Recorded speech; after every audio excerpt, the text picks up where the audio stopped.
Sir, your cape's running low, sir. Get out of the Is this a way. white spot?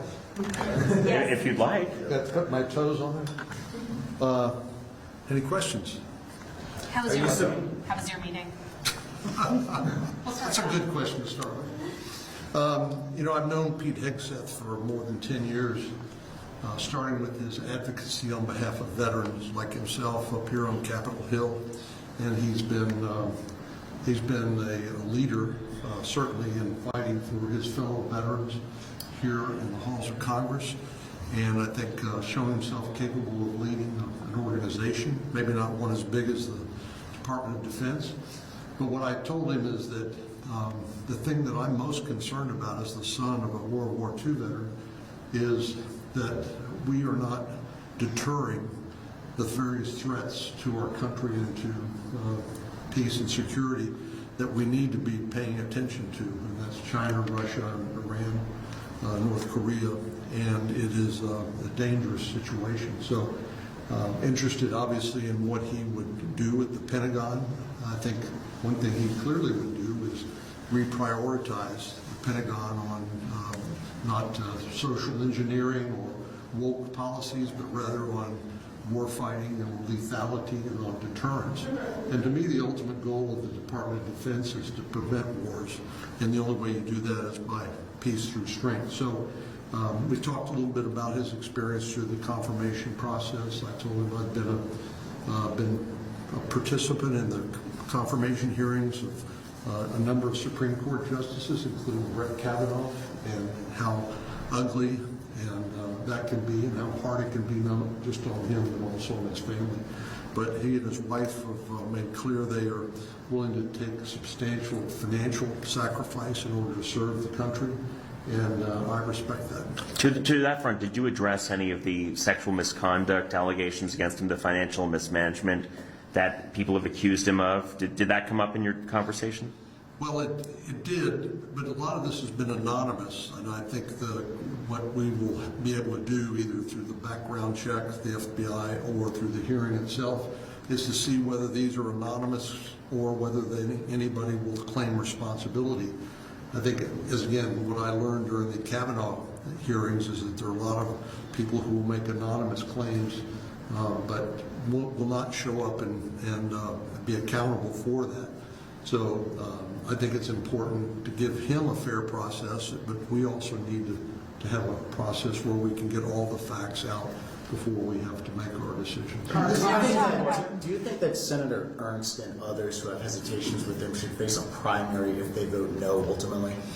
I think it's premature. I know Senator Ernst and others who have said they want to see the process through, believe firmly in upholding their oath to defend and protect the Constitution.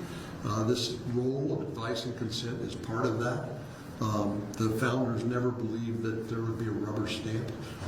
So I respect the fact that Senator Ernst has met with Mr. Hegseth twice now and said that she will support him through the process. We'll see how that turns out. Do you think you guys discuss the role of women in combat? Did he clarify his remarks on that? He talked a little bit about that. He said basically he thought the standard ought to be the same, and if women can meet the standard, then they should be able to participate. To me, that's kind of a common sense approach. Do you think those threats of primaries against senators who don't support him, is that helpful or counterproductive, or how do you view that kind of talk coming from the outside towards senators? Well, it's come from the outside, which means it's coming from a lot of different people who may or may not have the capability of doing that. But I think those of us who run for election for office understand that every election we will have opponents. There will be contested primaries. But there's going to be a lot of other issues that between now and then where I think you'll see senators supporting the president and his priorities, even if they find in the end they can't support it. Did you guys talk about defense spending at all, and whether he would support increases in the Pentagon budget? Obviously, there's some tension between House and Senate Republicans on the approach there. Well, I told him that we need to spend more on defense, but it's more important than how much we spend is how we spend it. And the Pentagon has been famously or infamously hard to change and very bureaucratic. And we also need to pay attention to the evolving nature of wars, that like we see in Ukraine, where drones, rather than F-35s, for example, are proven essential in that battle. So I think we share a commitment to try to modernize our military, but take advantage of our incredible technological advantages we have through people like Elon Musk and SpaceX, Andrew, Palmer Luckey, folks like Palantir. These are the sorts of ways we have advantages over our competition that will allow us to reestablish that. Are you Did ready his to vote for Pete Hegseth? Pardon Are me? you ready to support Pete Hegseth? I will support Pete Hegseth, as I always say, barring any unforeseen circumstances. But I've known him a long time. I was satisfied with his answers, and I think this is going to be a hard process on him and his family, and some of it will be enormously unfair. But I respect his willingness to give up a nice, cushy job at Fox in order to serve the nation and the military that he has devoted a large percentage of his life to. Did his drinking habits come up at all? Did he pledge that he wouldn't drink on the job? He's apparently done that with other Republican senators. Well, he admitted that coming back from deployment, he and a lot of his young single service members did enjoy drinking and partying, and I don't find that unusual or abnormal. Obviously, at some point, that can be a problem when it impairs your performance in your job, and likewise. But he does currently believe that he has a problem.